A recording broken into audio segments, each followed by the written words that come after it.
Perfeito. Página de número 7, tá bom? Eu quero voltar aos assuntos que nós abordamos na aula passada. Eu não gravei, tá bom? A aula passada.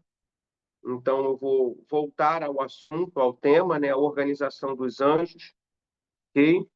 A organização dos anjos, página de número 7, ok? Vamos lá para a nossa apostila.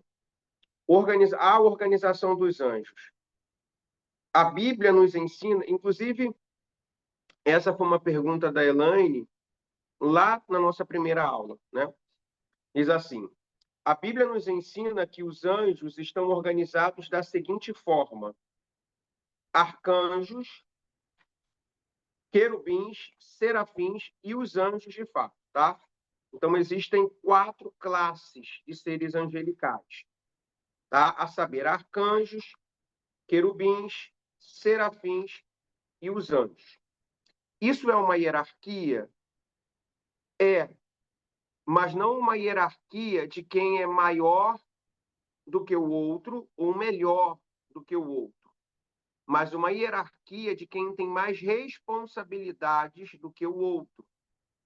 Esse método de hierarquização no céu difere do da Terra.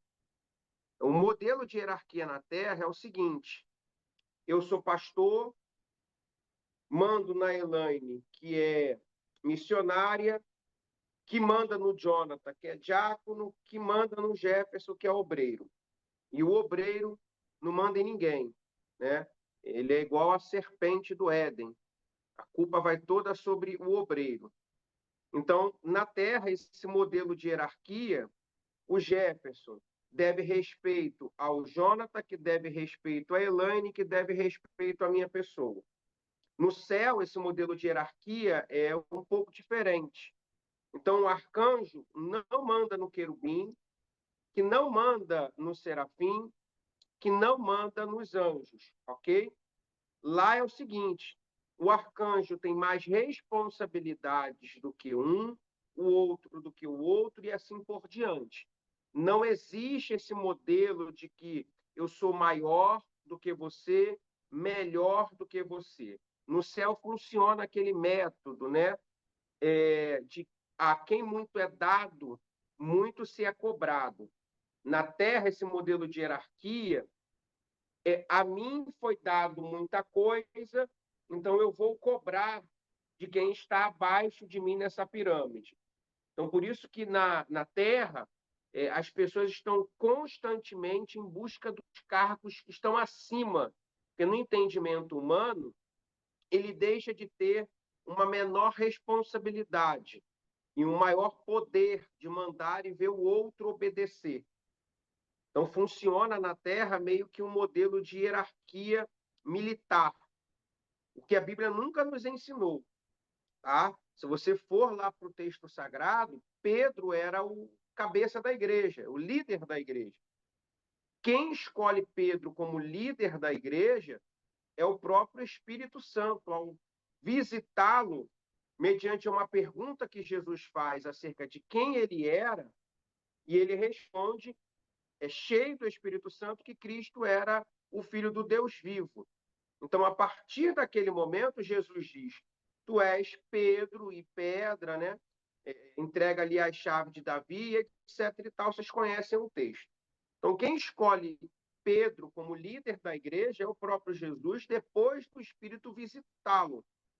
Porém, o próprio apóstolo Paulo, no seu primeiro encontro com os apóstolos, depois dele se converter, no caminho lá que ele ia para Damasco, o Jesus visita ele, ele fica cego, depois ele some por um período de 3 anos, e no seu primeiro encontro com os apóstolos, tendo Pedro como líder da igreja, Paulo já chega com o pé na porta, repreendendo as atitudes erradas de Pedro e dizendo: repreendi porque Pedro era repreensível. Então, por que Paulo está repreendendo o líder da igreja? Porque Pedro não estava assumindo as suas responsabilidades, responsabilidade que cabia a ele e não aos outros. Então, você vê que dentro desse processo funciona como no céu. Só que hoje não é bem assim que funciona, né? Hoje é o manda quem pode, obedece quem tem juízo, tá? Então vamos ver como funciona esse processo. Arcanjos. A palavra arcanjo representa a mais elevada posição na hierarquia angelical, ou seja, aquele que possui uma responsabilidade maior. O prefixo arque vem do grego arcaio, sugere tratar-se de um chefe, um príncipe, um primeiro-ministro. Entre os livros apócrifos, existe o livro de Enoque, que apresenta 7 arcanjos, a saber, Uriel, Rafael, Raquel, Saracael, Miguel, Gabriel e Remiel. Tá?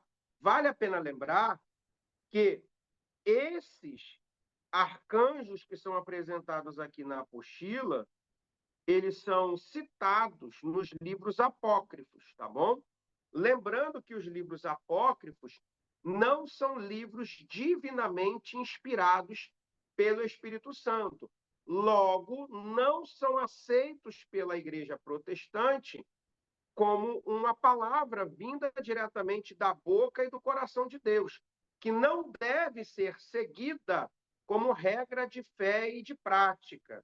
Os livros apócrifos são livros que a Igreja Católica vai inserir depois que Martinho Lutero ele grita ali, né, acerca da reforma protestante, que tem por principal finalidade, ou teve, melhor dizendo, principal finalidade, entregar os 66 livros da Bíblia, que estava retido na mão da liderança da igreja à época, na mão do povo.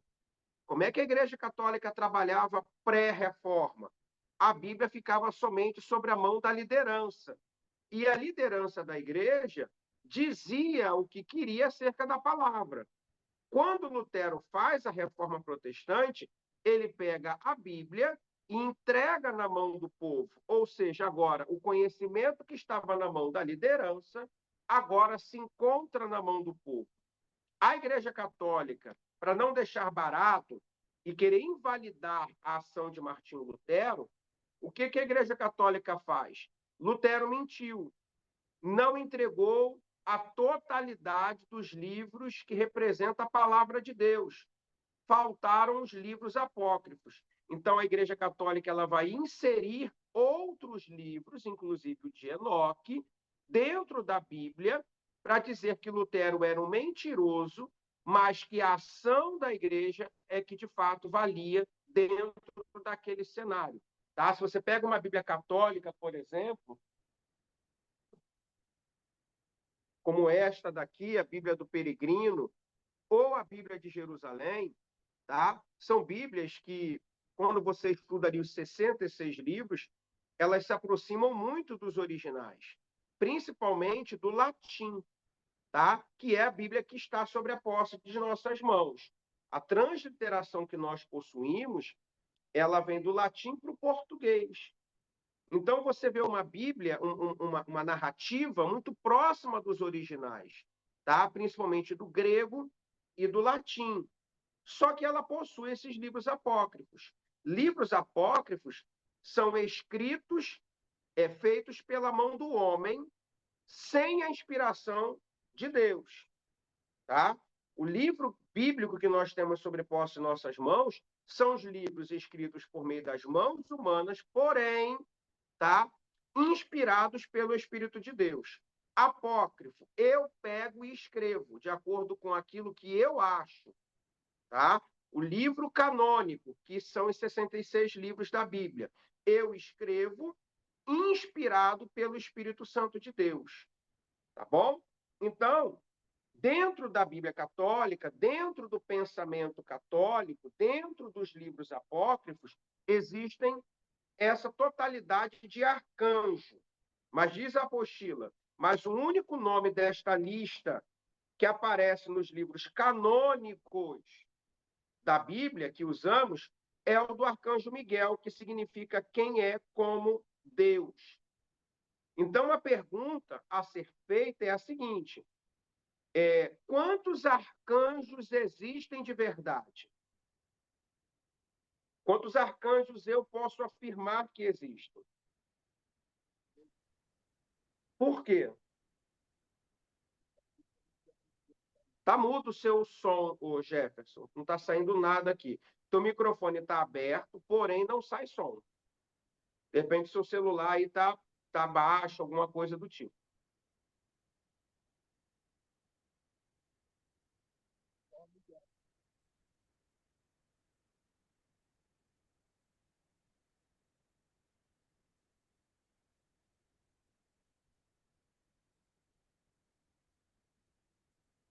Ou é o fone. Pode falar, vê se vai sair som. Não, não encontra-se com som.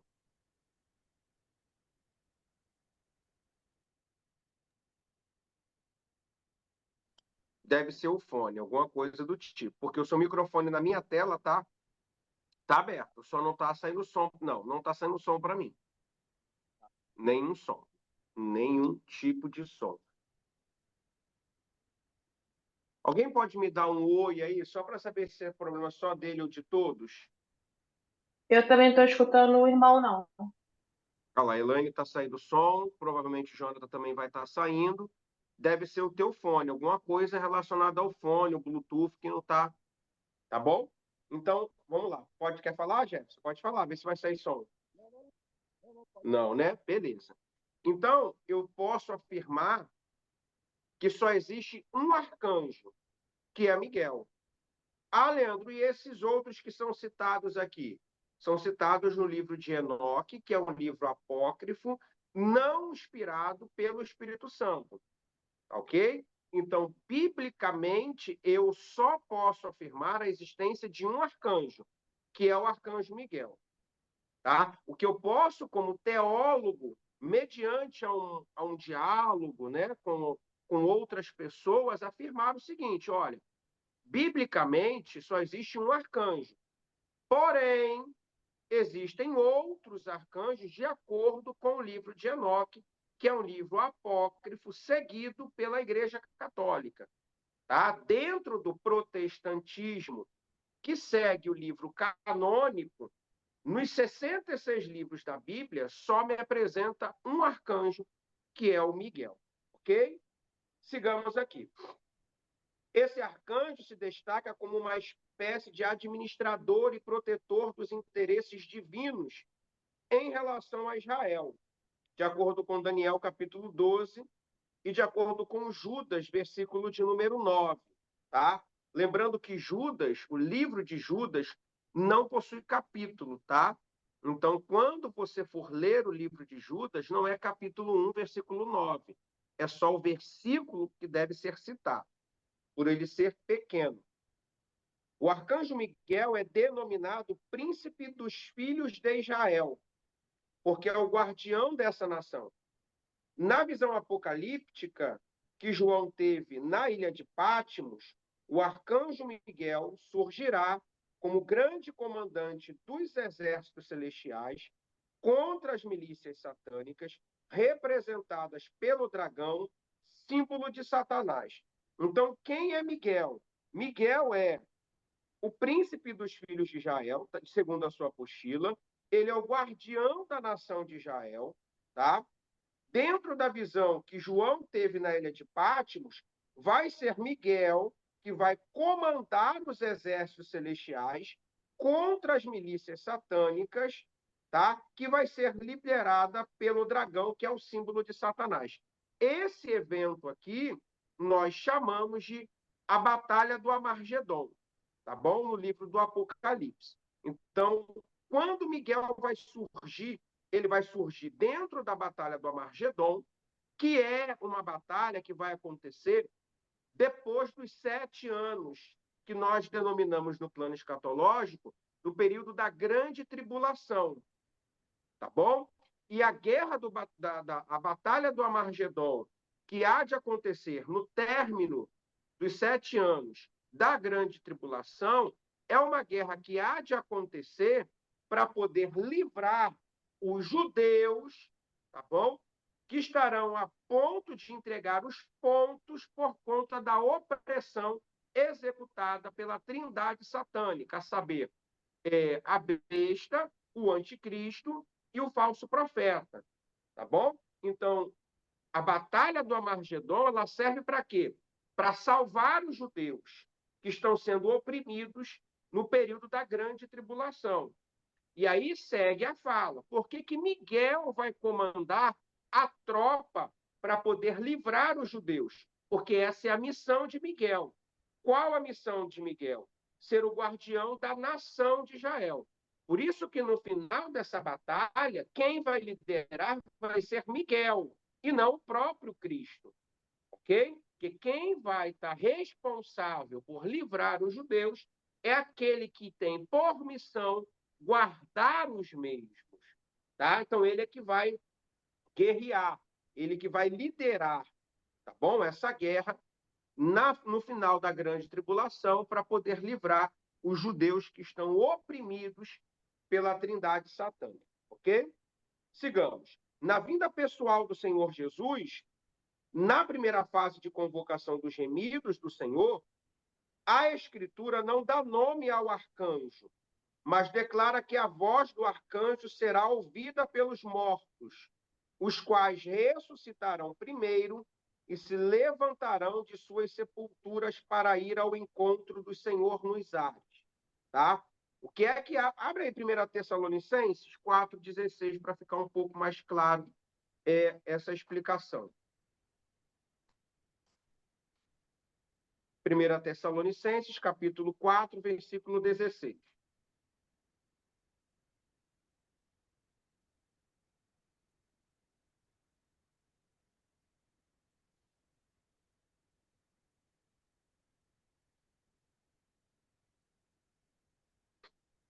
Diz o texto. Eu vou ler do versículo 13, tá bom? Não quero, porém, irmãos, que sejais ignorantes acerca dos que já dormem, para que não vos entristeçais como os demais que não têm esperança. Contexto aqui, a opressão, a perseguição estava tão intensa que os fiéis estavam sendo martirizados por não negar a Jesus. E isso estava proporcionando uma tristeza enorme na igreja, porque estavam andando em fidelidade e a fidelidade fazia com que eles perdessem a cabeça. E muitos estavam tendenciosos a abandonar a fé por medo de morrer. Outros, muito tristes por visualizarem tamanha crueldade com quem só queria servir Jesus. Então, Paulo vem recomendando, não sejam ignorantes quanto aos que já dormem, nem ficai tristes, tá? Como os demais que não têm esperança.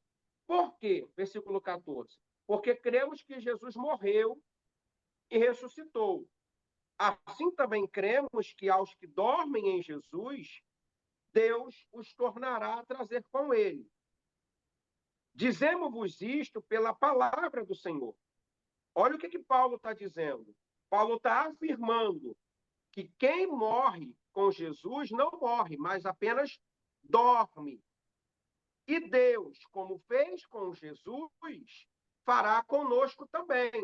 Então, existe uma certeza na mente de Paulo, ao ponto dele passar para a igreja, de que quem descansa, ou seja, morre com Jesus, há de ressuscitar como Jesus ressuscitou, tem essa certeza.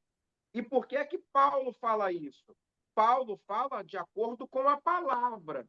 Ele tem base, não é o que ele pensa, é o que a palavra diz. E é o que ele vai afirmar no versículo 15. Eu afirmo isso pela palavra do Senhor, que nós, os que ficarmos vivos, para a vinda do Senhor, não precederemos os que dormem. Então, exemplo, se Jesus voltar hoje, de forma alguma, nós que estamos vivos, vamos ver Jesus primeiro do que aqueles que já morreram em Cristo. Então, se o arrebatamento, que de acordo com a apostila aqui diz que é a primeira convocação, tá? Nós sabemos que há de ser duas. Primeiro, o arrebatamento da igreja. Segundo, a vinda do Senhor, depois da grande tribulação. Ok? Então, a apostila está tratando da primeira convocação, ou seja, o arrebatamento da igreja. Então, se o arrebatamento ocorrer agora, quando eu chegar nos ares para me encontrar com Jesus, os que morreram com Jesus há 5, 1, 10, 20, um dia, 6 meses atrás, já terá tido esse encontro com o Mestre. Tá? Versículo 16, pois o mesmo Senhor descerá do céu, e aí entra o texto que eu pedi para vocês abrirem, pois o mesmo Senhor descerá do céu com grande brado, vírgula, a voz do arcanjo, ao som da trombeta de Deus, e os que morreram em Cristo ressurgirão primeiro.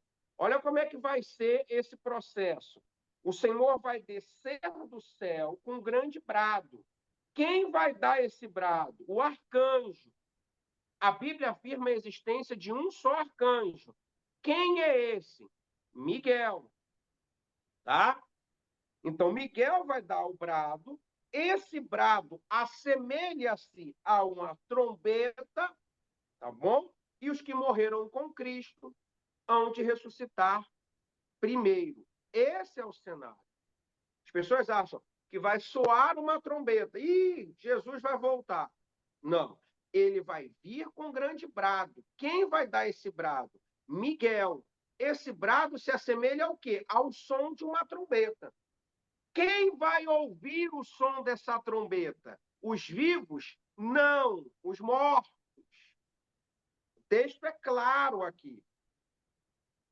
Algumas pessoas dizem até, vejo até alguns memes, né, na internet, as pessoas trollando as outras, colocando ali o som da trombeta, e o povo fica meio que apavorado. Eu vi esses dias um vídeo no Instagram de um menininho, que a irmã diz assim, a trombeta está tocando. Aí o moleque levanta da cama e grita, Jesus me perdoa por tudo. Né? Só que o texto é claro. Quem vai ouvir o som da trombeta? Que é o brado do arcanjo, comandado por Jesus? Os mortos. Pois o texto é claro ao dizer, e os que dormem ressuscitarão primeiro. E nós? Não vai dar tempo de ouvir o som, porque o texto vai dizer que vai ser no abrir e no fechar de olhos. Então, pisquei e já estou lá no céu. Não vai dar tempo de eu ouvir. Quem ouve é quem dorme. Tá? Ok? Ficou claro aí? Gera alguma dúvida? Alguém quer perguntar? Ficou alguma dúvida nessa questão? Bugou? Não era o que você achava que ia acontecer? Você queria ver o som da trombeta? Não, para mim tá ok. Tá ok, né? Só para contextualizar, porque vale a pena, aí diz aqui o som da trombeta. Ok, quem vai ouvir? Os mortos. Ou melhor, os que dormem. 17. Depois nós, os que ficarmos vivos, né, seremos arrebatados juntamente com eles nas nuvens para o encontro do Senhor nos ares. E assim estaremos para sempre com o Senhor. Portanto, consolai-vos uns aos outros com esta palavra. Então, se você quiser ouvir o som da última trombeta, morre, tá? Você morre.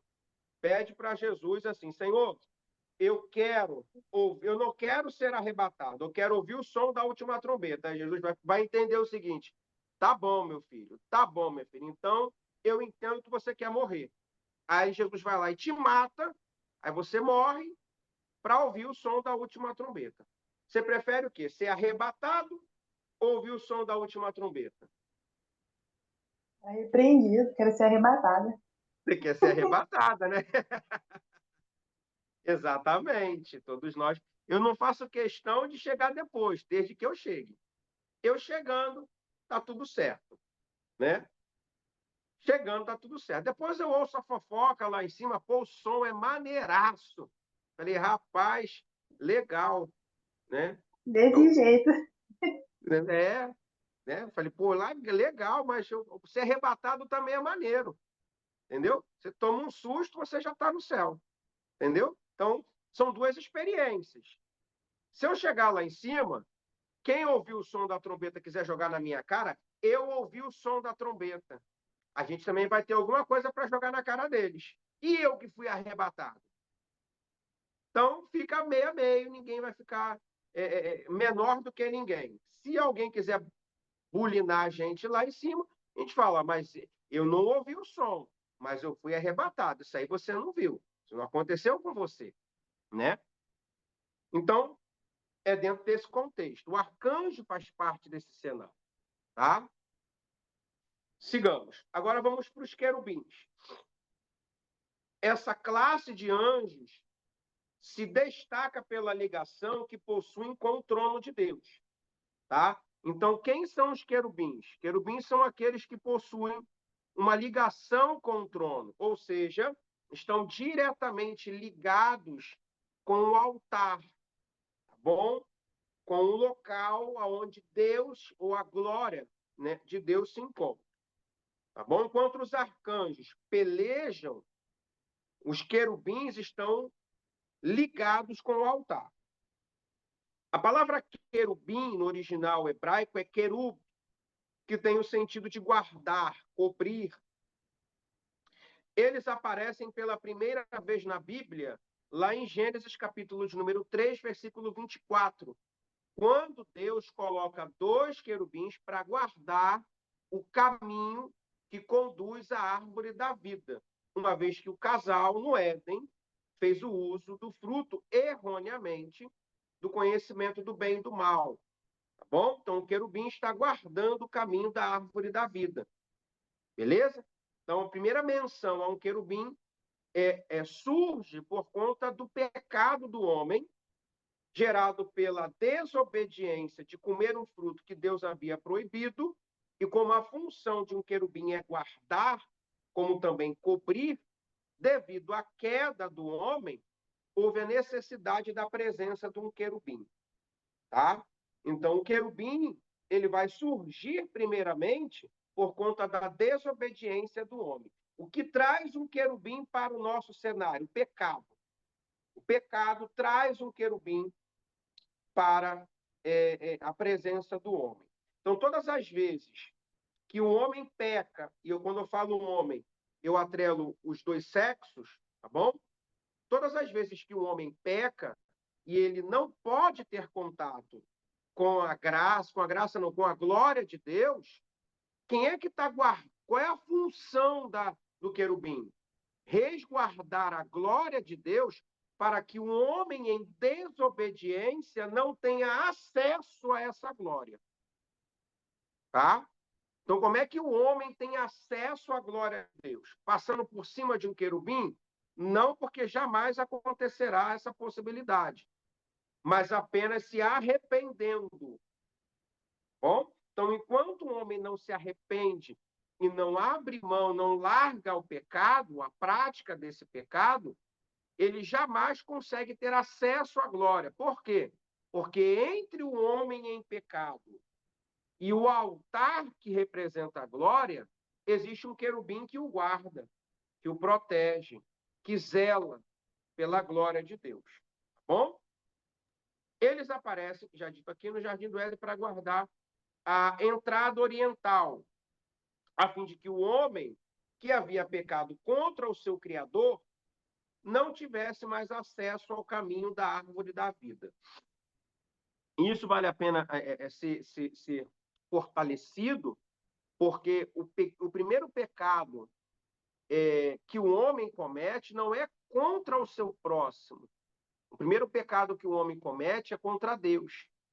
Então, todas as vezes que eu peco, tá, que eu erro, o meu erro primeiro afeta a minha intimidade com Deus.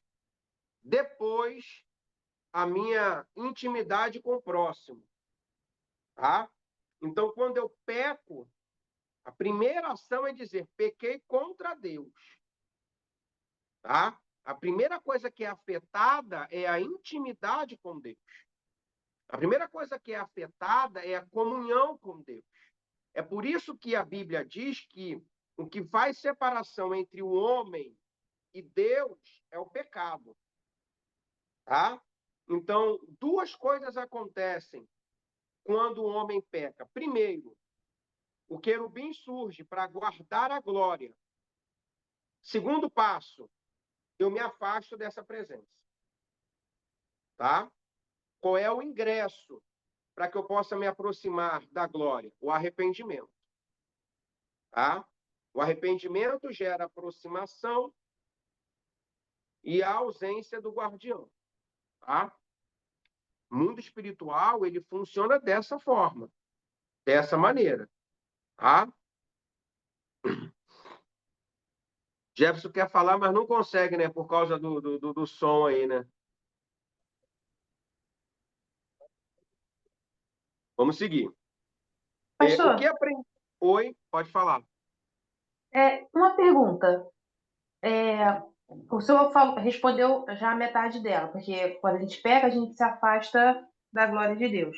Então, quando esse querubim, me perdoe se for uma pergunta idiota, mas se esse querubim, ele guarda a glória de Deus, ele guarda, porque assim, eu entendo que a glória de Deus, ela está, não à nossa disposição, mas assim, ela não está retida.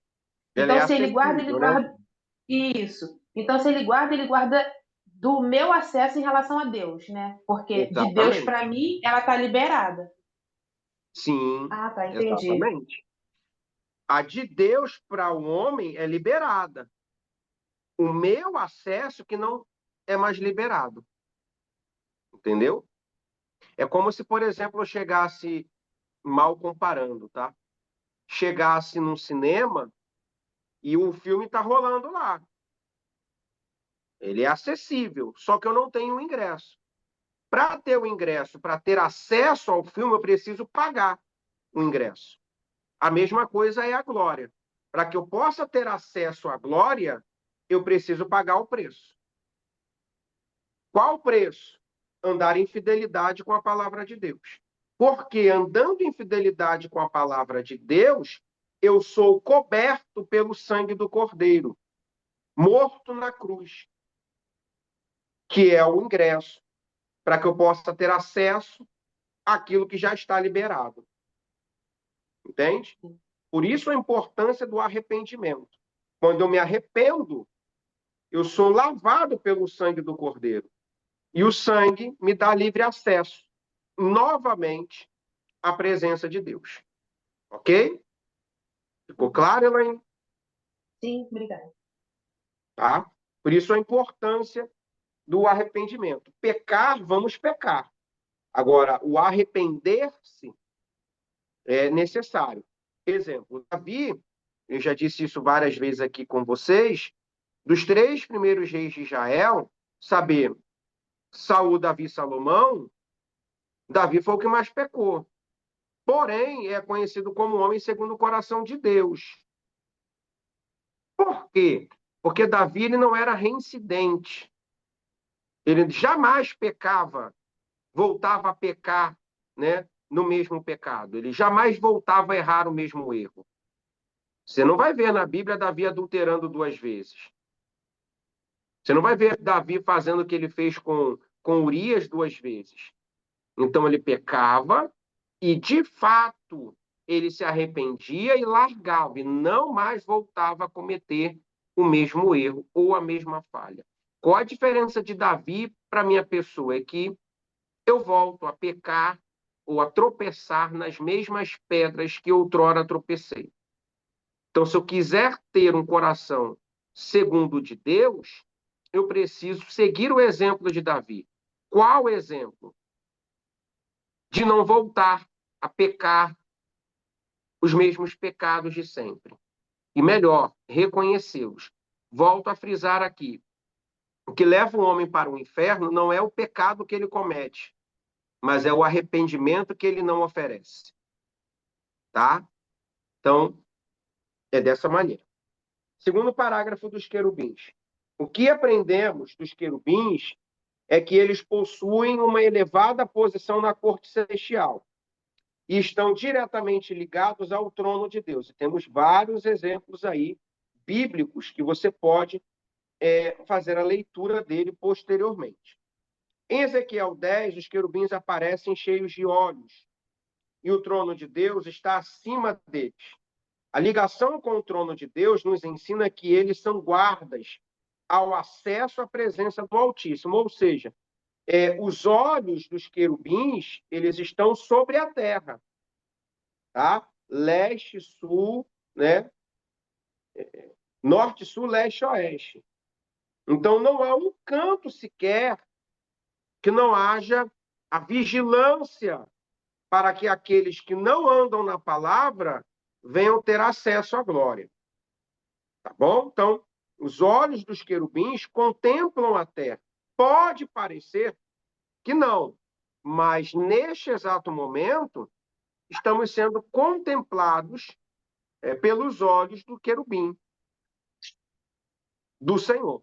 Isso é fato. Né? Não estamos na casa do Big Brother, mas não é por isso que não estamos sendo vigiados, contemplados, monitorados a todo tempo. Por isso que tem gente que fala assim, pecar para algumas pessoas é ruim só quando eles são descobertos, né? Mas antes de alguém descobrir, entenda, tem alguém me vendo, tem alguém me olhando. Quem é que está me olhando? Deus, isso é fato. Mas tem um querubim nesse momento olhando para as minhas atitudes. E ele pode impedir que eu tenha acesso à glória de Deus. Entende? Não sei se eu quero ver um querubim, não. Mas ele está te vendo. Imagina só um ser cheio de olhos. Cheio de olhos. Um ser humano com 2 olhos já dá trabalho, né? Verdade. Não é isso? Um ser humano com 2 olhos já faz uma fofoca, uma intriga dos infernos. Imagine um ser com vários olhos, É verdade. né? Que ele não vê. Por isso que a Bíblia diz que os olhos de Deus estão sobre toda a terra. Os querubins são os olhos de Deus, Sim, que contemplam toda a terra. verdade. Tá? Vamos lá. No Novo Testamento, a palavra querubim ocorre apenas em Hebreus capítulo 9, versículo 5, que cita os querubins da glória. A frase querubim da glória é empregada numa descrição do Santo dos Santos, tá? Que eles ficam de guarda, sustentam o trono, são embaixadores extraordinários, têm suas posições e ministérios distintos, e permanecendo em estado intenso de adoração, contemplando a glória do Eterno. Então, como é que esses querubins eles permanecem na presença de Deus diante do altar? Em um estado intenso de adoração. Lembrando que a adoração é serviço, entrega, trabalho, não só louvor. Tá? Então, eles trabalham intensamente, contemplando a glória do Eterno. Ou seja, eu quero a glória de Deus sobre a minha vida, mas não quero trabalhar intensamente por ela. Tá? Então, se eu quero a glória, eu tenho que trabalhar, que é um serviço de adoração, intensamente. Que trabalho é esse? É aquele que eu faço na obra, não em sua totalidade. Tá? Não em sua totalidade. Porque eu não posso confundir fazer a obra de Deus e fazer a obra para Deus. Tá? Então, eu posso estar fazendo a obra de Deus, servindo a igreja, mas nem sempre para Deus.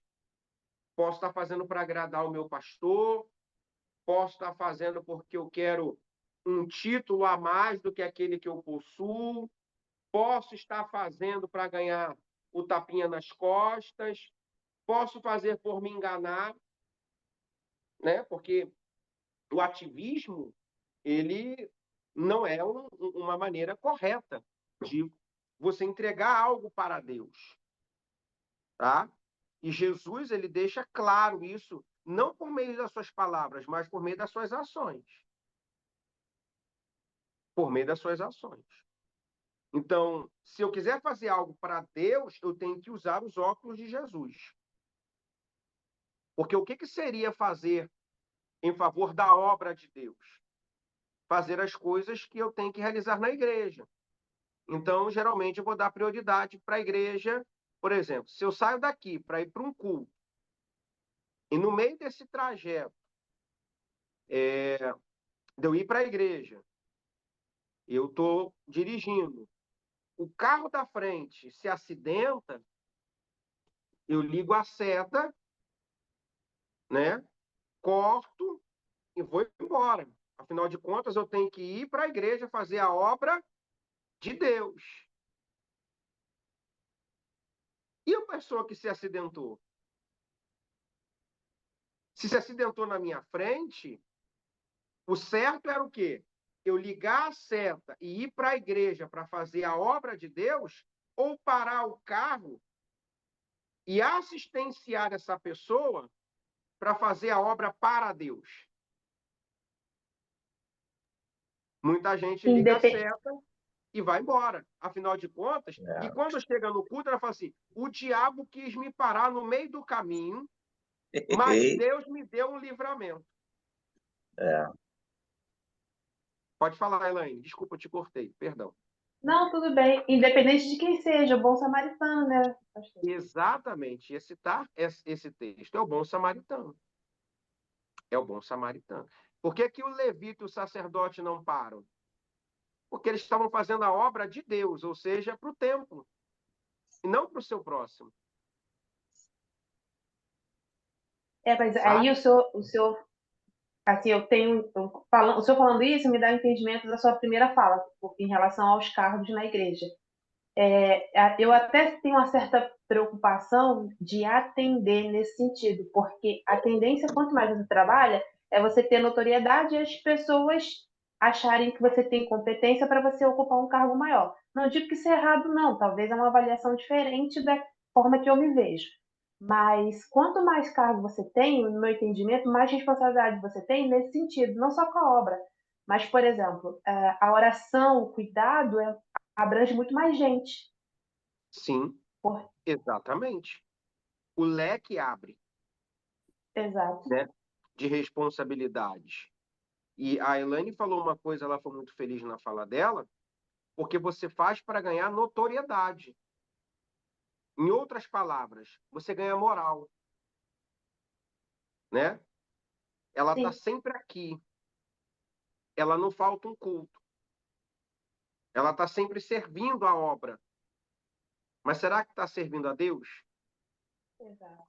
A gente precisa encontrar um certo equilíbrio nas ações. Entende? Só que é aquilo que eu falei. Teve um acidente na minha frente, mas Deus me deu um livramento. O diabo quis me parar de chegar no culto, mas aqui estou eu.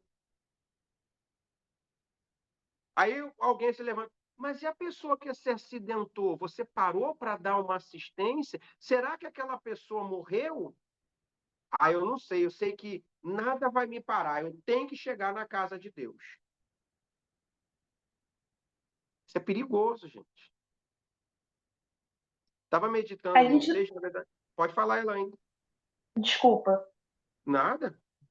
a gente não precisa nem ir muito longe, pastor. Por exemplo, você vai num culto, você não vê o irmão ali, um culto, dois cultos, três cultos, mas aí você acha que está cultuando, você volta para sua casa, volta para seus afazeres e não se preocupa muito. E aquele irmão tá um, dois, três cultos sem ir, você não se preocupa em ir atrás. E quando alguém pergunta, você ainda tem a ousadia de falar: tem visto aquele irmão? Porque a gente não se preocupa com quem está do nosso lado, assim, na maioria das vezes. A religiosidade é tão impregnada na gente que é sempre amanhã eu procuro, depois eu procuro, fulano está procurando, eu não preciso procurar. É quase sempre assim. Quando não, eu intitulo essa pessoa como fraca. né? Verdade. E, de fato, ela está fraca. Por isso não conseguiu chegar. Voltamos a dizer, a parábola do bom samaritano. A ideia é nós olharmos como Jesus olha. É ver como Jesus vê as coisas. E nós temos essa dificuldade de usar os óculos de Jesus. Entende? Se somos cristãos, né? Se eu sou um cristão, eu devo utilizar um óculos de Cristo. Olhar como Cristo olhou. Por exemplo, eu tenho meditado num texto, abra aí Lucas capítulo 5, versículo 27. Lucas capítulo 5, versículo de número 27.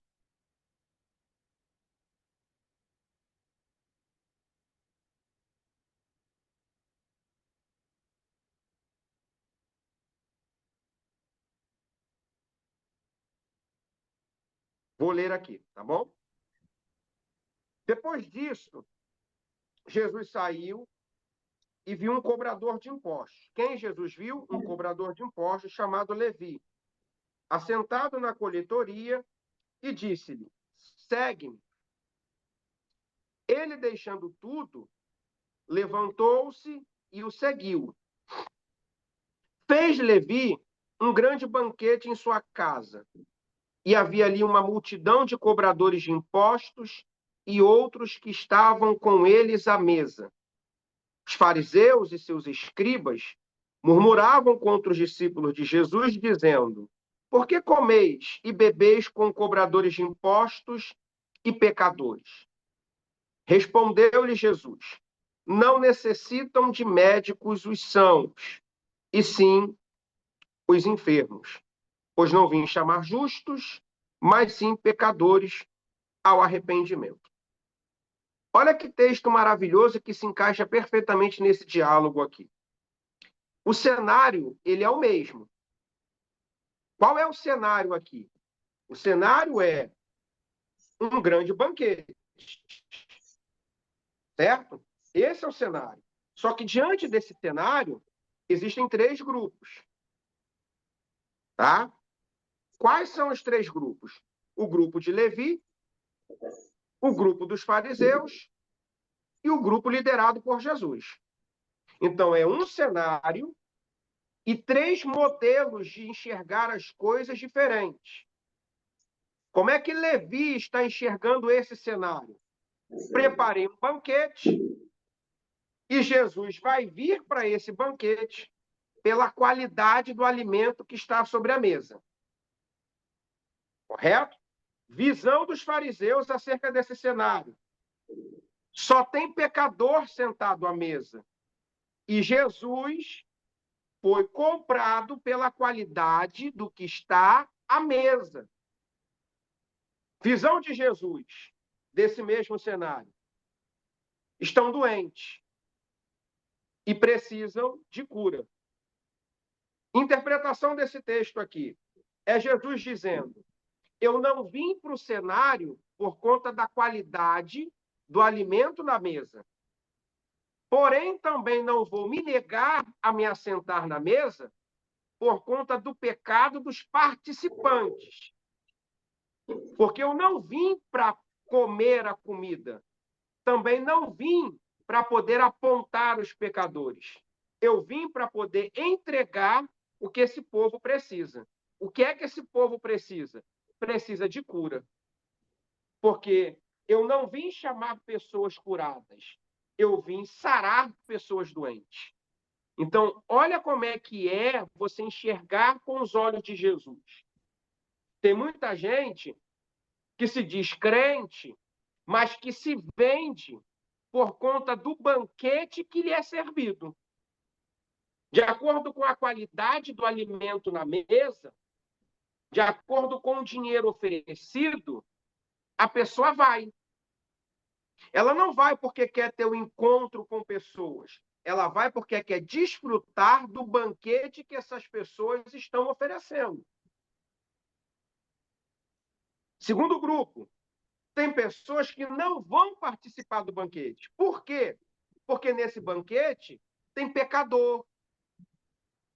Nesse banquete tem gente que não segue a fé, Nesse banquete, tem gente que não vive da palavra. Nesse banquete, tem cachaceiro, tem viciado. Então, desse banquete eu não participo, porque eu não me misturo com esse tipo de gente. E tem uma frase que sai da boca de muito crente e que nunca saiu da boca de Jesus, né? Que é assim: águia anda com águia. Se tem águia maior do que Jesus, eu não conheço. E Jesus, que era o águia, não andou com águia, andou com pardal. Com gente que nem sabia voar. E tem crente que é assim. É a teologia do interesse. Então, águia anda com águia. Então, eu não sou cristão. Porque o maior cristão dos cristãos, que foi Jesus, sendo águia, não andou com águia. Andou com urubu, com abutre, com corvo, com pardal, com gente que nem asa tinha. O Jesus que eu sigo, o maior águia de todos, abriu mão da sua glória para andar com quem não tinha glória nenhuma.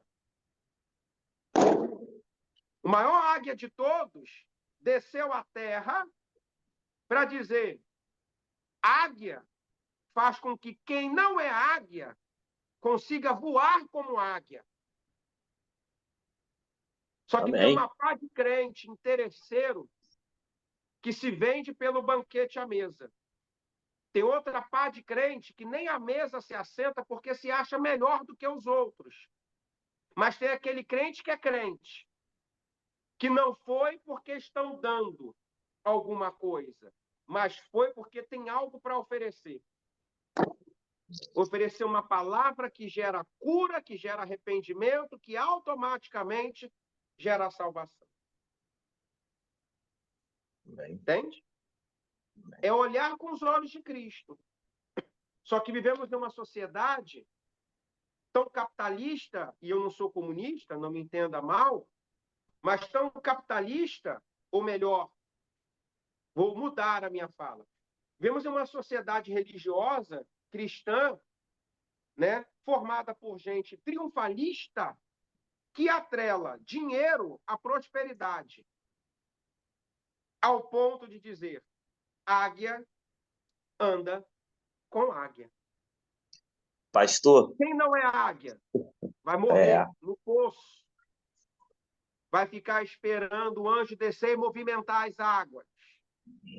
Vai morrer cego, uma vez que nasceu cego. Vai morrer com o fluxo do sangue. Vai morrer fadado à derrota. Porque o crente anda dessa forma. E é por isso que a cada vez mais nós andamos a passos largos do que de fato é o Evangelho. A cada dia que passa, somos mais pertencentes ao cristianismo do que agentes do Evangelho. Caramba. Eita glória. Por quê? Porque a águia anda com águia. Assinado, diabo, o Satanás. É uma teologia triunfalista, baseada no interesse, do alcance de riquezas, que coadunam com a ideia do selo de Deus. E não é nada a ver com isso.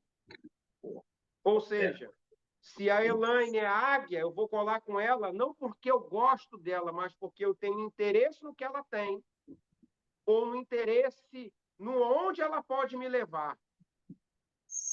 Amanhã eu vou ter gente assim do meu lado também, interesseiras no que eu tenho, no que eu conquistei. Só que amanhã a Elaine perde aquilo que me atraiu à sua presença, ou seja, ela perde a asa. Não voa mais como águia.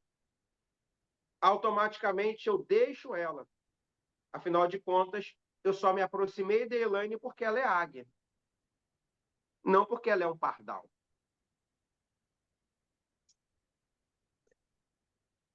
Ok? Beleza? Ok, pastor. Ok. Estava Então, procurando uma resposta. Oi? Oxe.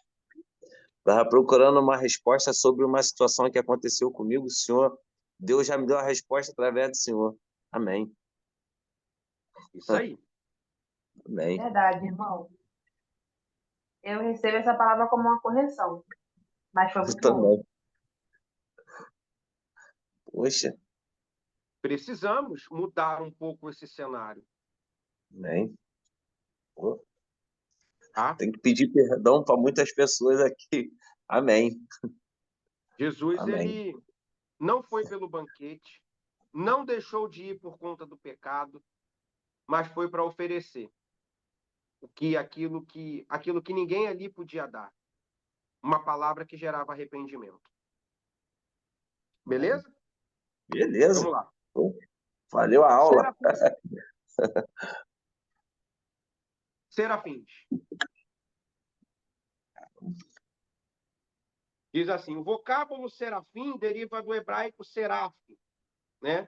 Antigamente você via muita farmácia escrita com PH, por exemplo, né? E significa ardente, refulgente ou brilhante, nobres ou afogueados. Esta classe de anjo aparece uma só vez na Bíblia, que é em Isaías capítulo 6, versículo 1 ao 3. Vamos contemplar aí essa única aparição deles em Isaías. Abra Isaías capítulo 6, versículo 1 ao versículo de número 3.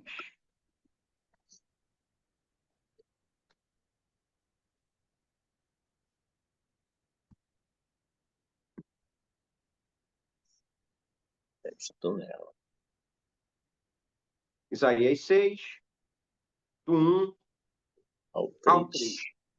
Diz aí assim o texto: No ano em que morreu o rei Uzias, eu vi o Senhor assentado sobre um alto e sublime trono, e as orlas do seu manto enchiam o templo. Tá? Os serafins estavam acima dele. Tá? Aonde estão, por exemplo, os querubins? Abaixo do trono. Lembra? Querubins, Sim. abaixo do trono. Serafins, acima do trono. Tá?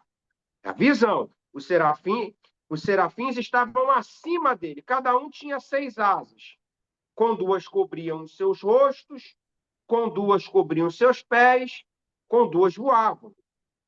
E clamavam, e chamavam, perdão, uns aos outros. Clamavam uns aos outros, dizendo: Santo, Santo é o Senhor dos exércitos, toda a terra está cheia da sua glória. Os umbrais das portas se moveram com a voz do que clamava, e a casa se encheu de fumaça.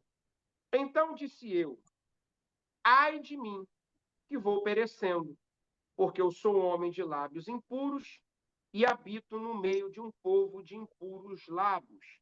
E os meus olhos viram o Rei, o Senhor dos Exércitos. Mas um dos serafins voou para mim, trazendo na mão uma brasa viva, que tirara do altar com uma tenaz. Com ela tocou a minha boca e disse: Vê, isto tocou os teus lábios, e a tua iniquidade foi tirada, e purificado o teu pecado.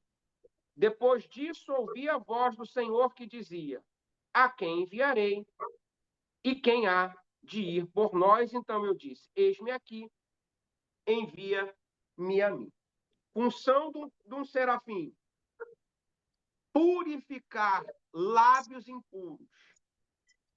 Função de um querubim, de um serafim: purificar um homem pecador, sanar a sua iniquidade. Tá? Então, num culto, Senhor, que o Senhor retire brasas. Eu já fiz essa oração várias e várias e várias vezes. Já utilizei isso nas minhas mensagens várias e várias e várias vezes. Tá?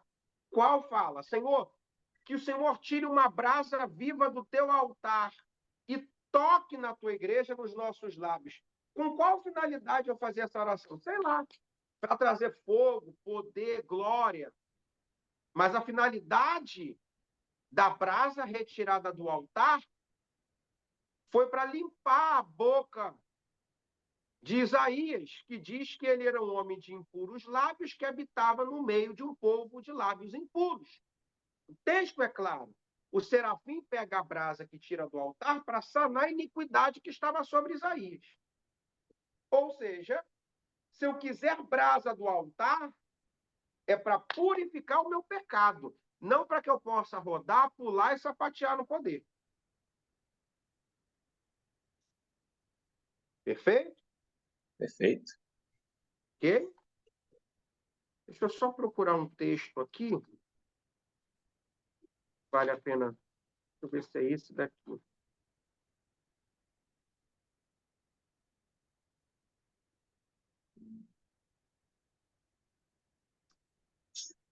Cadê?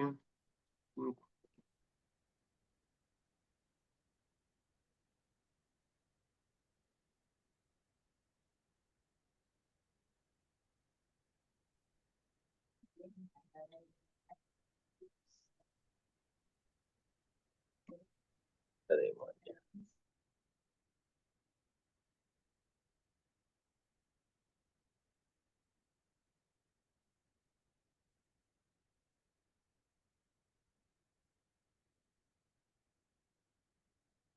Abra aí para mim Apocalipse capítulo 5, versículo de número 7 em diante. Aqui também serve para dar uma chocada. Qual o livro, pastor? Não ouvi aqui, desculpa. Apocalipse capítulo 5, a partir do versículo 7. Tá.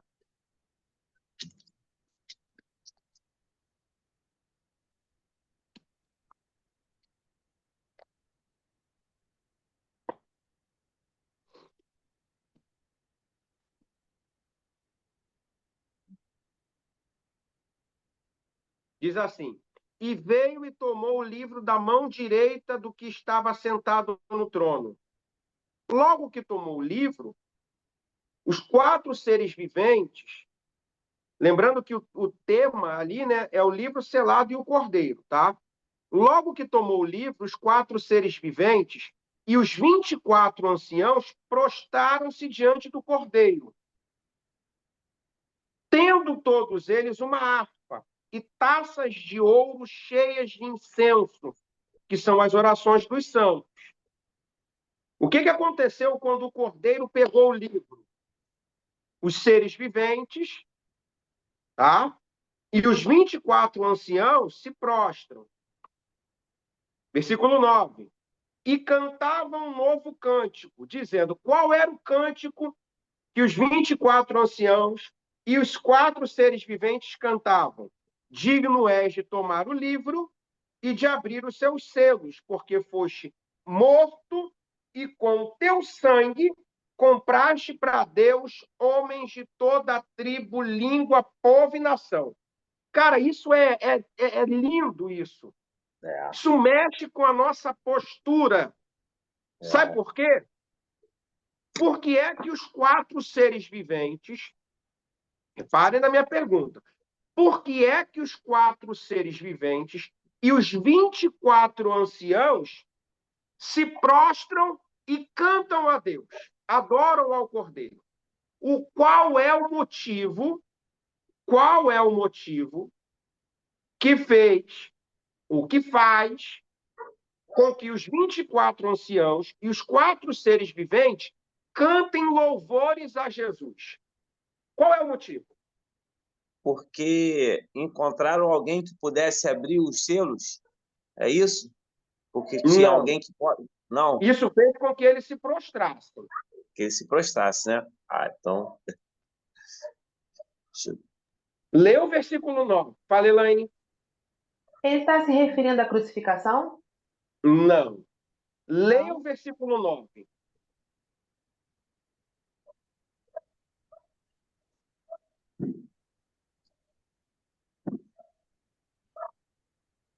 O versículo 9 é a resposta para a minha pergunta. Uhum. Leia em alta voz para mim ouvir. Oi? Ele está se referindo a Jesus, não? É. Porque ele diz assim: entoava um novo cântico dizendo: digno és de tomar o livro e de Abriu abri-lo, o selo. porque foste Ok. morto e por sangue. Primeiro motivo, Elaine. Primeiro motivo que me leva a cantar louvor a Deus. Quando o livro é aberto. Tem um louvor que diz assim: o que é que os anjos veem que os fazem adorar? Não tem um louvor? Sim. Sabe o que é que os anjos veem que os fazem adorar?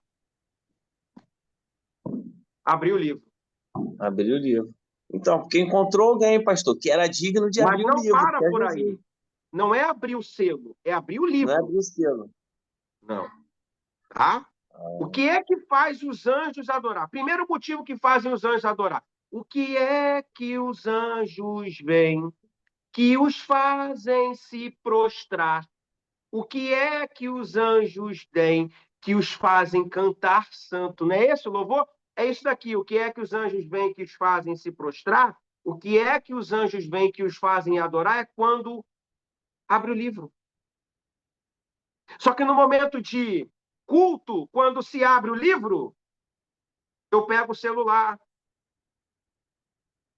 vou ao banheiro, estou na cantina, dá sede, a conversa é Eita. paralela. Não é É isso? isso.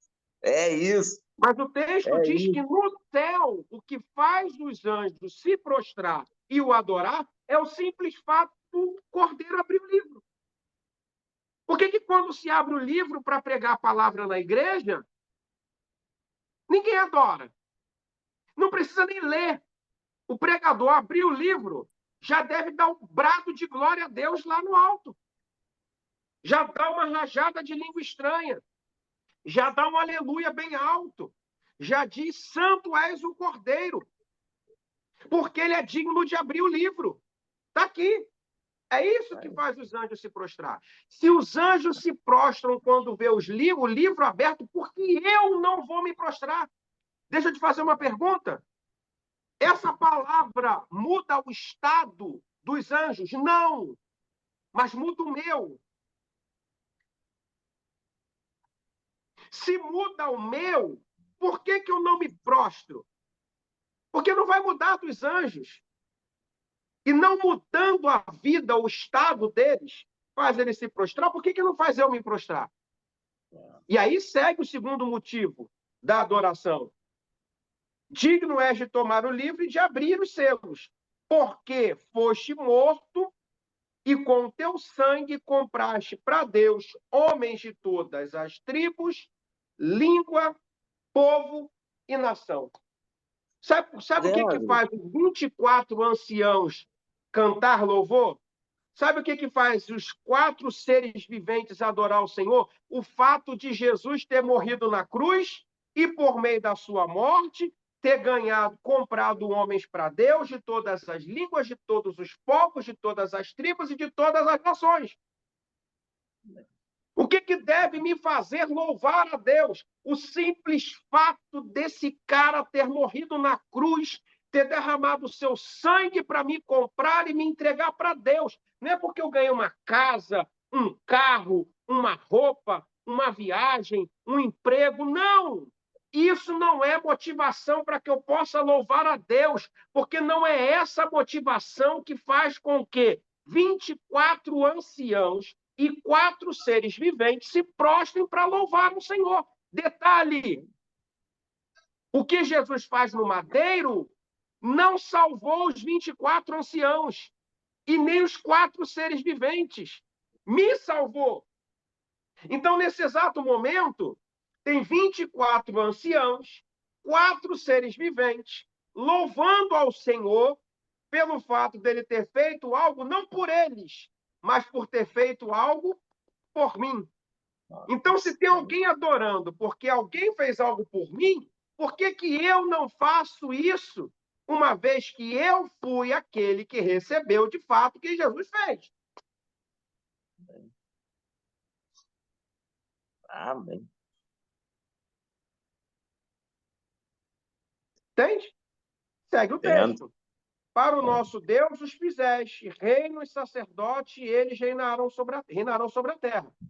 Então eu olhei, E ouvi uma voz de muitos anjos ao redor do trono. Também ouvi dos seres viventes. Também ouvi dos anciãos. E o número deles era de milhões, de milhões, de milhares e de milhares, proclamando com grande voz, dizendo: digno és o Cordeiro, que foi morto, de receber poder, riqueza. Não é de dar poder, gente. Meu Deus. Amém. É. Amém, pastor. Amém. Não é de dar poder. Não é de dar riqueza. Não é de dar sabedoria, não é de dar força, não é de dar honra, não é de dar glória, é de receber. Cara, nós vamos ao culto e pedimos isso, poder. Pedimos riqueza. Pedimos sabedoria, pedimos força, pedimos honra, pedimos glória, pedimos louvor. E os anjos estão lá cantando porque esse cara morreu na cruz para me salvar, dizendo: digno és o Cordeiro que foi morto de receber. Ou seja, o anjo está querendo dar e o homem está querendo receber, velho. É. Forte. Aí o anjo está lá gritando, dizendo, todos em alto e bom som, dizendo: tu és digno de receber riqueza. Tu és digno de receber sabedoria, força, honra, glória e louvor. 13. Então ouvi a toda criatura que está no céu. Então ouve. É um recado. Então ouve a toda criatura que está no céu, que está na terra, debaixo da terra e no mar, e a todas as coisas que neles há a dizerem: ao que está sentado sobre o trono e ao Cordeiro seja o louvor e a honra e a glória e o poder para todo sempre. Para todo sempre. E os 4 seres viventes diziam: amém. Amém. E os anciãos prostraram-se e o adoraram. Amém. Amém. E nessa história, pastor, João chorava copiosamente, né? Copiosamente, né? Que ele chorava de uma forma que achava que ninguém era digno de abrir esse livro. No começo da história. Exatamente. Exatamente. Vamos lá. Amém. Os anjos, de fato, né? Sim. Ao que parece, a palavra... Vou pular esses 2 parágrafos, porque eu já falei sobre eles dentro desse cenário aqui.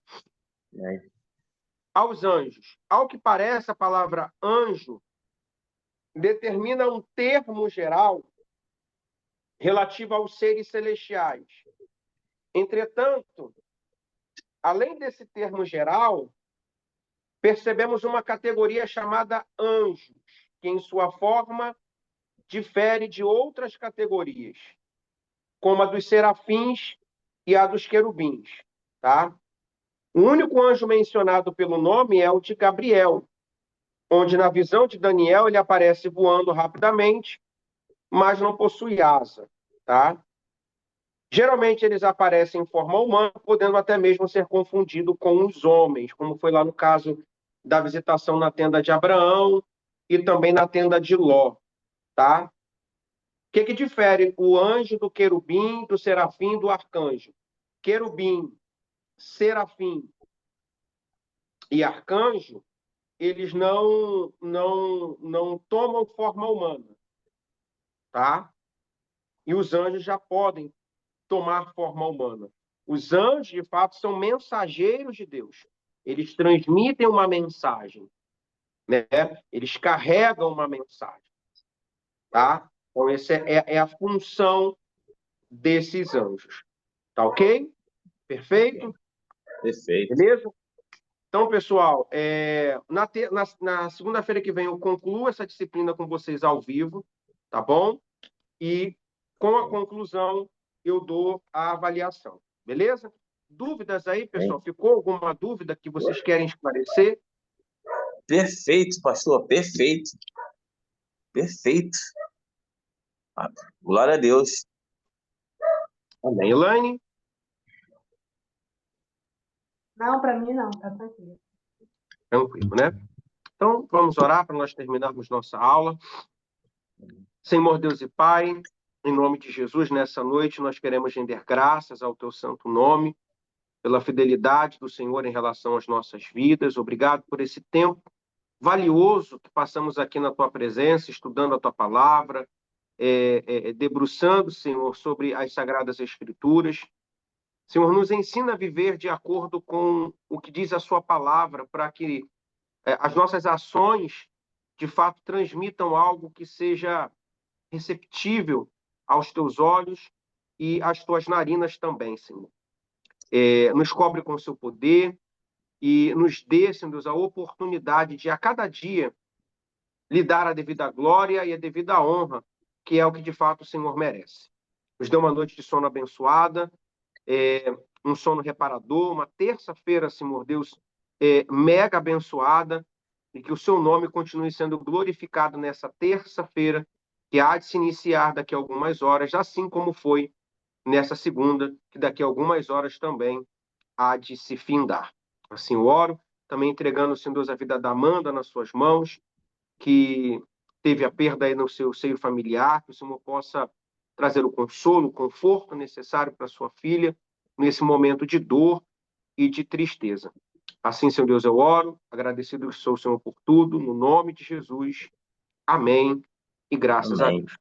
Deus abençoe, Graças. pessoal. Fiquem na paz, tá bom? Deus abençoe. Até a próxima.